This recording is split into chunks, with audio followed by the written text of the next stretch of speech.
Budget छल्दै सरकारले असमान ढंगले कर्मचारीको तलब बढाएको भन्दै नायब सुब्बाहरू आन्दोलनमा। बजेटमा गरिएको घोषणा अनुसारले तलबमान लागू हुने अर्थमन्त्री शर्माको प्रतिबद्धता। सार्वजनिक यातायातले मनलाग्दी भाडा असुल गरेको विषयमा संसदीय समितिको चासो। अनुगमन गर्न सरकारलाई निर्देशन। विकास निर्माणमा बेठिकी निम्त्याउने ठेकेदारहरूलाई तह लगाउने मन्त्रीको चेतावनी। र आगामी पुस 17 गतेदेखि पोखरा क्षेत्रीय अन्तर्राष्ट्रिय विमानस्थल सञ्चालनमा आउने। निर्माणको काम अन्तिम चरणमा। विमानस्थलमा फिनिसिङ रङरोगनका काम मात्र बाँकी।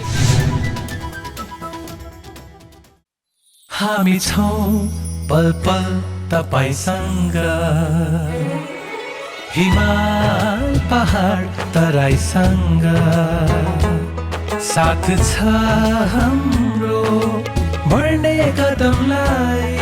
सलाम छ ती पोरखे हातहरूलाई, जिन्दगी सजाइदिन्छौँ हामी, हर सासको साथी बन्छौँ हामी।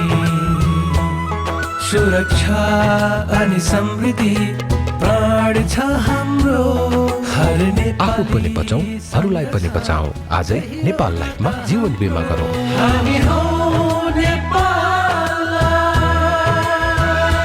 नेपाल लाइफ, किनकि जीवन अमूल्य छ। नमस्कार, कारोबार समाचारमा स्वागत छ। अब समाचार विस्तारमा। असमान ढंगले कर्मचारीको तलब बढाएको भन्दै नायब सुब्बा नासुहरूले आन्दोलन सुरु गरेका छन्। सोमबार सिंहदरबार स्थित अर्थ मन्त्रालय अगाडि काठमाडौँ, भक्तपुर र ललितपुरका नायब सुब्बाहरूले कर्मचारीको तलब समान ढंगले बढाउन माग गर्दै धरना दिएका हुन्। आइतबार सार्वजनिक भएको तलबमानमा बजेटको घोषणा विपरीत तलब बढाइएको भन्दै नायब सुब्बा र त्यसभन्दा तल्लो तहका कर्मचारीहरू आन्दोलनमा उत्रिएका छन्। यस विषयमा आन्दोलित कर्मचारी र अर्थ मन्त्रालयका अधिकारीहरूबीच छलफल भइरहेको र आफ्नो माग पूरा नगरे भोलिबाट झनै सशक्त रूपमा आन्दोलनका कार्यक्रम गर्ने आन्दोलित जिल्ला प्रशासन कार्यालय काठमाडौँका नायब सुब्बा गोविन्द प्रसाद कोइरालाले बताउनुभयो। उहाँले सुब्बा भन्दा माथिका कर्मचारी र सुब्बा सहित त्यो भन्दा तल्लो स्तरका कर्मचारीको तलबमा असमान वृद्धि भएको भन्दै आन्दोलनमा उत्रिएको बताउनुभयो। उहाँले नासुलाई घृणित र अपमानित व्यवहार गरेको समेत बताउनुभयो। सुब्बा भन्दा माथिका कर्मचारीहरूको र सुब्बाको तलबको चाहिँ असमान वृद्धि जो गरिरहेको छ, यो चाहिँ सुब्बा मारा हिसाबले आइरहेको अवस्था छ। हामीलाई चाहिँ असाध्य अन्याय परिया छ। खरदारभन्दा मुनि, सुब्बाभन्दा मुनिका कर्मचारीहरू अहिले तलब वृद्धिको हिसाबमा जुन सरकारले चोर बाटोबाट अफिसरभन्दा माथिका कर्मचारीहरूको तलब वृद्धि गरेको छ, यसमा चाहिँ हाम्रो सहमति छैन। यही हिसाबले हाम्रो पनि तलब बढाउनु पर्यो। अधिकृतको तलब बढेको अथवा त्योभन्दा माथिका कर्मचारीको तलब बढेको विषयमा हाम्रो कुनै आपत्ति होइन। हाम्रो पनि त्यही हिसाबले चाहिँ तलब अगाडि बढाइदिनु पर्यो भन्ने हाम्रो माग हो। त्यही मागको चाहिँ सम्बोधन होस् भनेर आज हामी कार्यालय समयमा यहाँ धरना दिन आएको। उनीहरूले सरकारले चोर बाटोबाट तलब वृद्धि गरेको भन्दै समान तलब वृद्धिको माग गर्न अर्थ मन्त्रालय घेराउ गर्नु परेको बताए। यता अर्थमन्त्री जनार्दन शर्माले बजेटमा गरिएको घोषणा अनुसार नै कर्मचारीहरूको तलबमान लागू हुने प्रतिबद्धता जनाउनु भएको छ। आन्दोलन कर्मचारीहरूका नेतासँग सोमबार अर्थ मन्त्रालयमा भएको भेटमा मन्त्री शर्माले तत्कालको लागि बजेट भाषण अनुसार नै तलब वृद्धि गर्ने बताउनु भएको नेपाल निजामती कर्मचारी युनियनले जानकारी दिएको छ। 5 कर्मचारी संगठनका अध्यक्षहरूसँगको भेटमा अर्थमन्त्री शर्माले तत्काल बजेट घोषणा अनुसार नै 15% तलब वृद्धि लागू गर्ने र नमिलेका विषयमा पे कमिसन गठन गरेर मिलाउने प्रतिबद्धता व्यक्त गरेको युनियनले जनाएको छ। अर्थमन्त्री शर्माले गत जेठ 15 गते संसदमा प्रस्तुत गरेको आर्थिक वर्ष 2079-80 को बजेटमा सबै राष्ट्र सेवक कर्मचारीहरूको तलब 15% वृद्धि गर्ने उल्लेख गरेको थियो। तर तलब लागू हुने समयमा अर्थ मन्त्रालयले भने शाखा अधिकृतदेखि सचिवसम्मका कर्मचारीको तलब 25.5% सम्म बढाएको छ। संसदीय समितिले सार्वजनिक यातायातले यात्रुहरूसँग मनलाग्दी भाडा असुल गरेको विषयमा तत्काल संस्थागत संयन्त्र बनाई अनुगमन गर्न सरकारलाई निर्देशन दिएको छ। सोमबार प्रतिनिधि सभा अन्तर्गतको विकास तथा प्रवृद्धि समितिले नारायणघाट मुगलिन र मुगलिन पोखरा सडकको वर्तमान कार्य प्रगतिको विषयमा योजना प्रमुख र भौतिक यातायात मन्त्रीसँगको छलफलपछि समिति सभापति कल्याणी कुमारी खड्काले यस्तो निर्देशन दिनुभएको हो। समिति बैठकमा सभापति खड्काले सार्वजनिक यातायातका सवारी साधनले यात्रुहरूसँग मनलाग्दी भाडा लिने गरेको गुनासो आएको बताउनुभयो। उहाँले सडक सीमा अतिक्रमण गरी सडक सीमाभित्र बनाएका घर टहरा तत्काल हटाउन पनि सरकारलाई निर्देशन दिनुभयो। सभापति खड्काले देशका मुख्य सडकहरूमा बाढी पहिरोको कारण बन्द रहेका सडकमा तत्काल पहिरो हटाउन पनि निर्देशन दिनुभयो। उहाँले राष्ट्रिय गौरव तथा अन्य राष्ट्रिय स्तरका सडकहरूको निर्माण तथा स्तर उन्नतिको काममा भइरहेको ढिलासुस्ती तथा न्यून कार्य प्रगतिलाई ध्यानमा राखी निर्माणाधीन नारायणघाट मुगलिन र मुगलिन पोखरा सडक स्तर उन्नतिको कार्य निर्धारित समयमा निर्माण सम्पन्न गर्न निर्देशन दिनुभयो।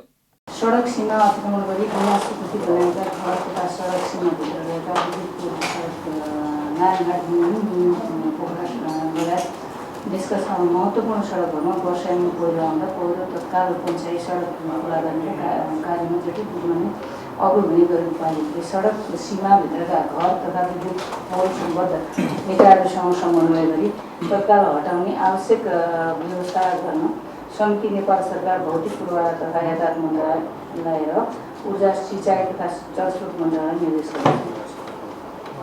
राष्ट्रिय गौरव लगायत अन्य राष्ट्रिय स्तरका सडकहरूको निर्माण तथा स्तर उन्नतिको कार्यमा भइरहेको ढिलासुस्ती तथा न्यून प्रगतिलाई ध्यानमा राखी निर्माणाधीन नारायणघाट मुगलिन पोखरा सडक स्तर उन्नतिको कार्य निर्धारित समय र गुणस्तरीय रूपमा सम्पन्न गर्ने कार्यलाई तीव्र रूपमा अगाडि बढाउन समेत नेपाल सरकार भौतिक पूर्वाधार तथा यातायात मन्त्रालयले निर्देश गर्दछ।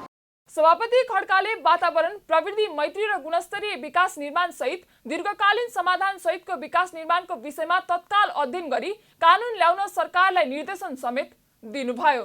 बैठकमा भौतिक पूर्वाधार तथा यातायात मन्त्री मोहम्मद इस्तियाक राईले नेताको नाम लिएर विकास निर्माणमा व्यतिथि निम्त्याउने ठेकेदारहरूलाई तह लगाउने चेतावनी दिनुभएको छ। मन्त्री राईले नेताको नाम लिएर ठेकेदारीमा दादागिरी गर्दै विकास निर्माणका काममा व्यतिथि ल्याउने ठेकेदारहरूलाई तह लगाउने चेतावनी दिनुभएको हो। उहाँले मन्त्रालयले त्यस्ता ठेकेदारहरूको खोजी भइरहेकाले बिस्तारै ठिक लगाउने दाबी पनि गर्नुभयो। त्यसका चाहिँ त्रुटि गर्ने कोहीले पनि छोड्ने अवस्था हुँदैन, जो जताको भए पनि तर समस्या छ, व्यतिथि छ, कोही कसको भन्ने यो देशमा चाहिँ विभिन्न नेताहरूको खोल ओढेर चाहिँ ठेकेदारहरूको व्यतिथि छ। हामी त्यसले खोजी गर्दैछौँ, बिस्तारै चाहिँ हामी ठिक पार्छौँ, तर योलाई ठिक पार्छौँ त्यति जोगको हुनु सबै चाहिँ। र चाहिँ वैकल्पिक सहायक राजमार्ग क्याबिनेटले निर्णय गरिसकेका छ, त्यसमा व्यतिथि छ। गल्लीको बाटो पनि वैकल्पिक सहायक राजमार्गमा छ, तर सहायक राजमार्ग पनि छन् त्यसमा। अब तत्कालका लागि जे भए पनि हामी कार्यान्वयन गर्छौँ। भोलिको दिनमा कम्तीमा वैकल्पिक सहायक राजमार्गको एउटा मापदण्ड बनाएर हामी कार्यान्वयनतिर योजना हाल्ने चाहिँ हामी प्रतिबद्ध छौँ। बैठकमा मन्त्री राईले मन्त्री परिषदले वैकल्पिक सहायक राजमार्गका बारेमा निर्णय गरिसकेकाले अब सहायक राजमार्गको मापदण्ड बनाएर कार्यान्वयन गर्ने प्रतिबद्धता समेत जनाउनुभयो। मन्त्री राईले सार्वजनिक यातायातमा वैज्ञानिक भाडा दरमा व्यतिथि नभएको दावी गर्दै स्वचालित मूल्य प्रणाली अनुसार नै भाडा समायोजन भइरहेको समेत ठोकुवा गर्नुभयो। सबैभन्दा पहिला यो वैज्ञानिक भाडा दरको कुरा अब भिडियो, यसमा पनि व्यतिथि भन्ने चाहिँ छैन। अब लागु नलागु कुरा चाहिँ कतै कम्प्लेन आयो भने कडाइका साथ तल्ला गरेर लगाउँछौँ। अस्तिमा आउँदाखेरि चाहिँ भाडा बढिसक्यो, त्यो घटेर बढाउन भन्यो भने तिमीहरूले लागु कहिलेदेखि गरेको हो, 7 दिनपछि लागु गरेर 7 दिनपछि मैले चाहिँ त्यो भाडा गर्छु गरेर त्यसले चाहिँ कन्टिन्युसली कम्तीमा मिलोस् भनेर चाहिँ मैले रोकेको हो डिजीले भनेर। कम्तीमा हेरौँ कहिलेदेखि लागु गऱ्यौँ भने यो स्वचालित प्रणाली हो। यसमा कुनै हामीले चाहिँ यसमा स्टेक होल्डरहरू total private sector, government sector र चाहिँ यसका सम्बन्धमा विशेष ज्ञान राख्ने समितिबाटै तयार गरेर एउटा सिस्टमेटिक ढङ्गले गरिएको विषय हो। बैठकमा सांसदहरूले विकास निर्माणमा तहगत समन्वयको अभाव रहेको गुनासो गरेका थिए। यस्तै संहिता आएसँगै स्थानीय सरकारहरूले डोजर आतंक मचाएको कारण सडकमा ठूलो समस्या भोगेको समेत गुनासो गरेका थिए। हिजोदेखि नै हाम्रो एक खालको अन्तर्तह संयोजनको कुरा अहिले पनि अभाव छ र अहिले त यस्तो सजिलो भएको छ हामीलाई, यो सङ्घको होइन भनेर सङ्घ पन्छिने, यो प्रदेशको होइन भनेर प्रदेश पन्छिने, यो स्थानीयको होइन भनेर स्थानीय पन्छिनका लागि संहिता असाध्यै सजिलो भएको छ भन्ने म ठान्छु। त्यसले गर्दा मलाई लाग्छ संहिताले हामीलाई जिम्मेवार बनाउनु पर्ने हो, तर हामी गैर जिम्मेवार बन्नका लागि यसले ठाउँ दिएको छ भन्ने मैले ठानेको छु। हामीले संविधान निर्माण गरिसकेपछि जुन स्थानीय सरकारहरू निर्माण गऱ्यौँ, यसले जुन एउटा खालको विकासको गति देखिन्छ गाउँघरमा, त्यसले चाहिँ के भने यो शाखा सडकहरू जुन आज निर्माण भइरहेको छ, डोजर आतङ्क छ, जुन किसिमले हाम्रो आवश्यकताले पनि त्यसलाई निम्त्याइरहेको छ। त्यसले गर्दाखेरि एउटा समस्या, ठुलो समस्या हामीले आज भएको छ अघि प्रस्तुत गर्दाखेरि पनि। बैठकमा अधिकांश सांसदहरूले विकास निर्माणको काममा तीनै तहले समन्वय गरेर काम नभएको पनि बताएका थिए। नेकपा एकीकृत समाजवादीकी सचिव रामकुमारी झाँक्रीले आफू शहरी विकास मन्त्री हुँदा पुँजीगत खर्चमा उल्लेख्य प्रगति गरेको दावी गर्नुभएको छ। सोमबार काठमाडौँमा पत्रकार सम्मेलन गर्दै पूर्व मन्त्री झाँक्रीले आफू मन्त्री रहँदा योजनाबद्ध रूपमा काम गरेको र अन्य विकासे मन्त्रालयको तुलनामा पुँजीगत खर्चमा उल्लेख्य प्रगति गरेको दावी गर्नुभएको हो। उहाँले आफ्नो कार्यकालमा शहरी विकास मन्त्रालयको टिमले हरेक आयोजना कार्यान्वयनको विषयमा योजना बनाएर काम गरेको बताउनुभयो। झाँक्रीले शहरी विकास मन्त्री हुँदा विकास निर्माण सम्बन्धी महत्त्वपूर्ण नीतिहरू परिमार्जन गर्ने, आयोजनाको तयारी गर्दा आयोजनाको सम्भाव्यता अध्ययनमा विशेष जोड दिएको बताउनुभयो। उहाँले अहिले पनि आयोजनाले पार्ने प्रभावको विश्लेषण गरेर मात्रै हरेक आयोजनाको तयारी गर्नुपर्ने बताउनुभयो। झाँक्रीले नीतिगत तहमा अनियमितता रोक्नको लागि समिति बनाएर प्रतिवेदन तयार पारेको पनि उल्लेख गर्नुभयो। कुनै पनि आयोजना समयमा सम्पन्न हुन आयोजना पूर्वको तयारीको महत्त्वपूर्ण कुरा छ भन्ने कुरा अब हामीले एकदमै भन्नुपर्छ, एडभोकेसी गर्नुपर्छ। एउटा दोस्रो कुरा आयोजना तयारीका लागि त्यो आयोजनाको सम्भाव्यता, त्यसले दिने इम्प्याक्टको कुरा पनि एनालाइसिस गर्नुपर्छ भन्ने कुरा पनि होस् भन्ने कुरा।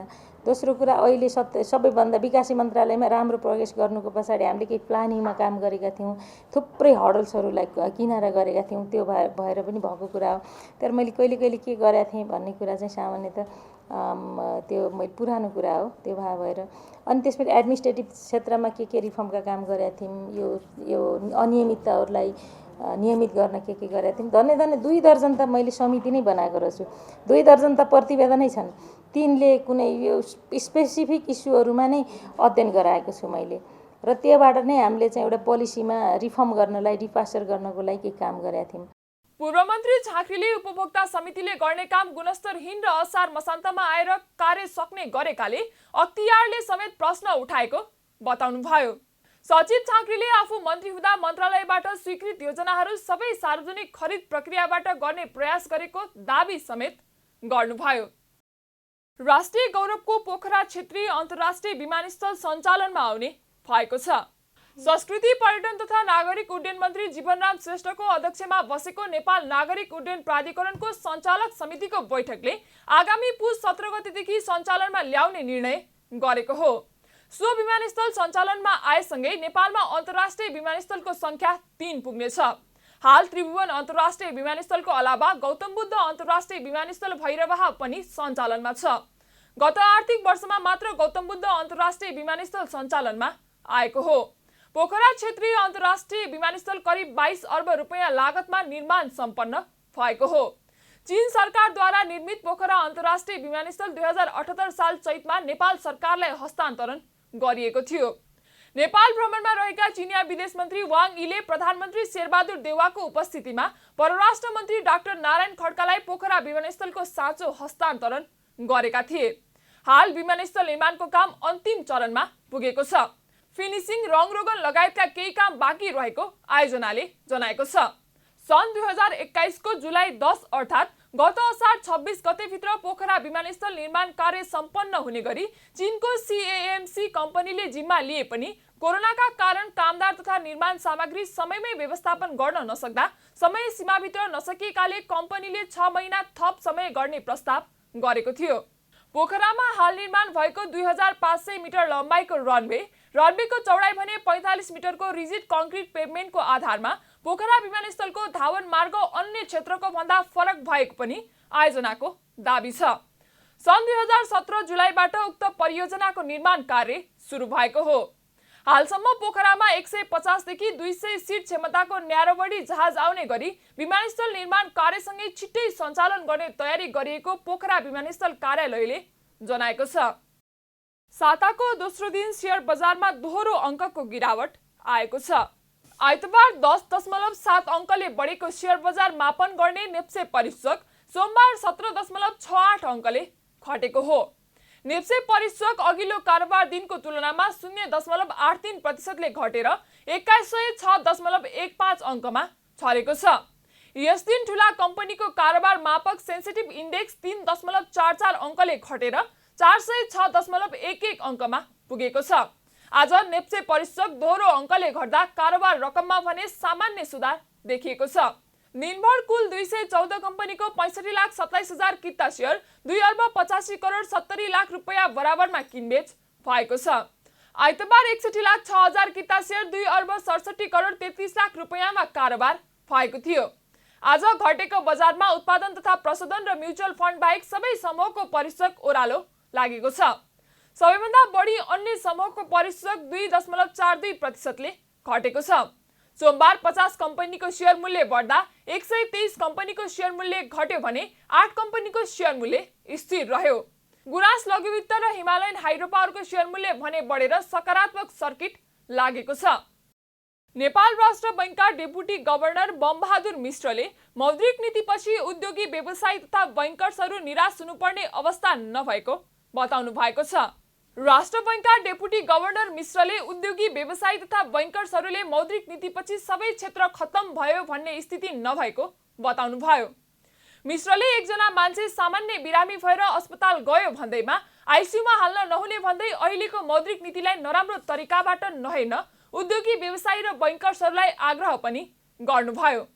उहाँले सबै क्षेत्रको सुझावको आधारमा नीति बनाएको दावी गर्दै वर्तमान अर्थतन्त्रमा देखिएको समस्याको 100% समाधान गर्ने सञ्जीवनी बुटी भने नभएको जिकिर समेत गर्नुभयो।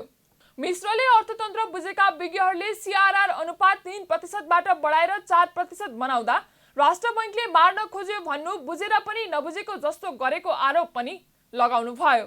हिजो 5 तारिकको आरबिआईको यो मोनिटरी पोलिसी कमिटीको अनाउन्समेन्ट हेरौँ, यो अवस्थामा यत्रालिङ्ग मान्छे विद्वानहरू बसेर यो 3%बाट 4% सीआरआर बढाएको पनि भएन, मार्न खोजा हो भनेर भन्न थालेपछि यो त बुझेर पनि नबुझेको जस्तो चाहिँ म चाहिँ बुझिरहेको छु। हेर्नुहोस्, यता नेपाल उद्योग वाणिज्य महासंघका अध्यक्ष शेखर गोल्छाले मौद्रिक नीतिले 7% मूल्यवृद्धि कायम राख्न असम्भव रहेको बताउनु भयो। उहाँले मौद्रिक नीतिमा 8% को ग्रोथ रेट र मूल्यवृद्धिलाई 7% सीमित राख्ने लक्ष्य महासंघलाई वास्तविक नलागेको बताउनु भयो। अध्यक्ष गोल्छाले मौद्रिक नीतिले बैंकको ब्याज दर वृद्धि हुने भएकाले कर्जाको माग कम हुने स्पष्ट पनि पार्नुभयो। जुन एकातिर मौद्रिक नीति आएको छ, जुन उसले लक्ष्यहरू दिएको छ र जुन लक्ष्य हासिल गर्ने प्रयास गरेको छ र त्यसपछि फेरि जीडीपी ग्रोथ रेट र इन्फ्लेसनको जुन लक्ष्य लिएको छ त्यो चाहिँ रियलिस्टिक नै हामीलाई लागेन। यो तर हामी बुझ्न सक्छौँ किनभने फिस्कल पोलिसीले एउटा कुरा बोलेको थियो र फिस्कल पोलिसीबाट हामी सायद केही प्रभावित भएर बोल्नुपर्ने बाध्यता पनि थियो होला कि भन्ने पनि देखिएको छ। मैले यो जुन मौद्रिक नीति आएको छ यसले पक्कै पनि इन्ट्रेस्ट रेट बढाउनेछ। इन्ट्रेस्ट रेट बढेपछि जुन हाम्रो पैसाको डिमान्ड कम हुनेछ र यो भएमा हाम्रो अर्थतन्त्रमा जुन अहिले आएको समस्याहरू समाधान हुनेछ भन्ने कुरा थ्योरिटिकली हामी बुझ्न पनि सक्छौँ र यसलाई एप्रिसिएट पनि गर्न सक्छौँ। महासंघका अध्यक्ष गोल्छाले मौद्रिक नीतिले जीडीपी ग्रोथ रेट र मूल्यवृद्धिको लक्ष्य लिए पनि त्यो निजी क्षेत्रलाई वास्तविक नलागेको समेत बताउनु भयो। राष्ट्रिय सभा सदस्य खिमलाल देवकोटाले प्रतिनिधि सभाको बैठक राखेर राज्यको दोहन गरिएको आरोप लगाउनु भएको छ। सोमबार राष्ट्रिय सभाको बैठकमा विशेष समयमा बोल्दै उहाँले सरकारले प्रतिनिधि सभा र प्रदेश सभाको निर्वाचन घोषणा गरेपछि सांसदहरूको कार्यकाल समाप्त भएको जिकिर गर्दै कार्यकाल समाप्त भएका सांसदहरूको नाममा बैठक राखेर राज्यको दोहन नगर्न आग्रह गर्नुभयो। संविधानले सभामुख र उपसभामुखको पद अर्को निर्वाचनको उम्मेदवारी दाखिला गर्ने अघिल्लो दिनसम्म मात्र कायम रहने उल्लेख गरेको भन्दै उहाँले संविधान अनुसार सभामुख र उपसभामुख बाहेकका सांसदहरूको कार्यकाल समाप्त भयो भनेर बुझ्नुपर्ने बताउनु भयो। सरकारले प्रतिनिधि सभा र प्रदेश सभाको चुनावको मिति घोषणा गरिसकेपछि सरकार प्रतिनिधि सभा र प्रदेश सभा सबै काम चलाउन्। पहिलो सवाल, संसदीय मूल्य मान्यता र परम्परा अनुसार काम चलाउने निकायले दीर्घकालीन महत्त्व राख्ने र प्रभाव पार्ने निर्णय गर्दैनन्, नीति तथा कानुन बनाउँदैनन्। यसमा सरकारवालाहरूको ध्यान जाओस्। दोस्रो, संविधानले सभामुख र उपसभामुखको पद अर्को निर्वाचनको उम्मेदवारी दाखिला गर्ने अघिल्लो दिनसम्म मात्र कायम रहने भनेपछि सभामुख र उपसभामुख बाहेकका सांसदहरूको कार्यकाल समाप्त भयो भनेर बुझ्न पनि जरुरी छ। कार्यकाल समाप्त भएका सांसदहरूको नाममा बैठक राख्न पाइँदैन। पसल खोल्न मिल्दैन, राज्यको दोहन गर्ने काम बन्द होस्। राष्ट्रिय सभा सदस्य देवकोटाले निर्वाचनको मिति घोषणा गरेपछि सरकार, प्रतिनिधि सभा र प्रदेश सभा काम चलाउ भएकाले दीर्घकालीन महत्त्व राख्ने र प्रभाव पार्ने कुनै निर्णय नगर्न तथा नीति तथा कानुन नबनाउन सरकारवाला निकायको ध्यानाकर्षण समेत गराउनुभयो। राष्ट्रिय सभा सदस्य देवकोटाले राजनीतिलाई दुहुनो गाई ठान्ने घातक प्रवृत्ति रहेको टिप्पणी गर्दै यस्तो प्रवृत्तिको अन्त्यका लागि लगातार 2 पटक निर्वाचनमा विजयी भएकाहरूलाई तेस्रो पटक टिकट नदिन प्रमुख राजनीतिक दलहरूलाई आग्रह पनि गर्नुभयो। प्रमुख राजनीतिक दललाई मेरो अनुरोध छ, पहिला पनि मैले विषय संसदमा यहाँ बोलेको पनि छु, लगातार 2 पटक चुनावमा विजयी भएकालाई तेस्रो पटक टिकट नदियोस्, बरु चौथो पटक दिनुहोस्। नेतालाई रोक्न खोजे बाँध नै भत्काइदिन्छन्, उपद्रव मचाउँछन्, संविधानले च्यातिदिन्छन्। त्यसैले मैले लगातार 2 पटकको शब्द प्रयोग गरेँ। हुनुपर्ने लगातार 2 पटक जितेपछि त्यसपछि आराम गर्ने नै हो, अरूलाई अवसर दिने हो, आफ्नो पेसा व्यवसाय गर्ने हो। तर यहाँ त राजनीतिलाई सधैँ दुनो गाई जस्तो ठान्ने घातक प्रवृत्ति छ, यसको अन्त्य जरुरी छ। बैठकमा राष्ट्रिय सभाकी सदस्य दुर्गा कुमारी गुरुङले खेलाडीहरूलाई पनि पेन्सन दिने व्यवस्था मिलाउन सरकारसँग माग गर्नुभयो।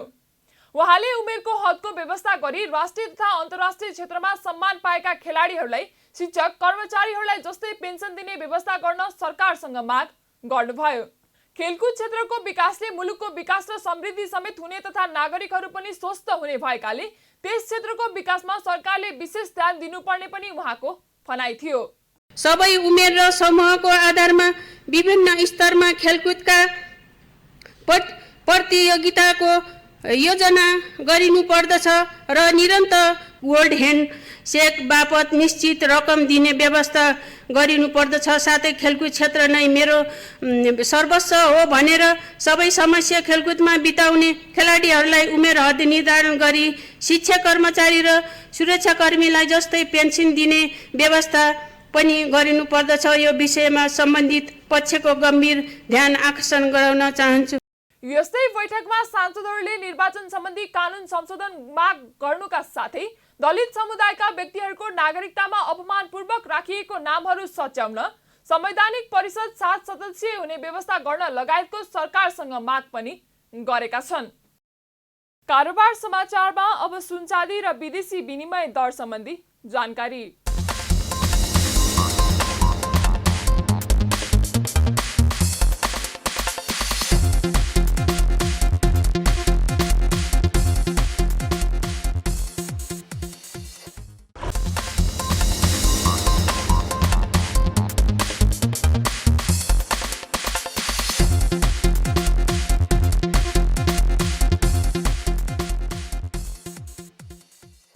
विदा हुनुअघि अहिलेसम्मका प्रमुख समाचार पुनः एकपटक।